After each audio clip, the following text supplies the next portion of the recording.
Le voile n'est pas né de l'islam. En fait, les femmes de Mésopotamie, d'Égypte antique, de la Grèce ou de Rome antique portaient déjà les voiles, des foulards ou des tessures pour montrer leur statut social, leur pudeur ou leur appartenance à une caste. Par exemple, à Babylone, les femmes nobles devraient porter le voile alors que les esclaves n'en avaient pas le droit. Du coup, avec l'islam, le mot voile prend un nouveau sens, celui de la piété, la modestie et du respect de soi. Dans le Coran, plusieurs versets invitent les femmes croyantes à se couvrir, notamment dans Sourate 24 An-Hanur et Sourate 33 Al-Hazab.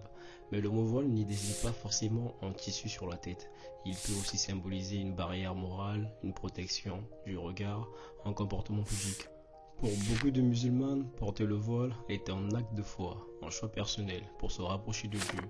Mais ce n'est pas pareil pour toutes les femmes. Certaines femmes le portent par conviction religieuse, d'autres par culture traditionnelle familiale, d'autres encore le rejettent en voyant le voile comme une contrainte.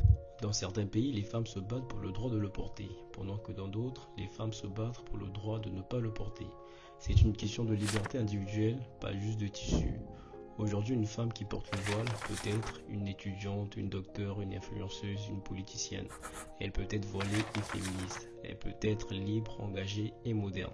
Car ce n'est pas le voile qui définit une femme, mais ses choix et ses valeurs. Le voile, c'est plus qu'un tissu. C'est une histoire de foi, de culture, parfois de lutte et surtout de choix. Alors, au lieu de juger, pose-toi cette question: est-ce que je suis libre de mes choix moi aussi?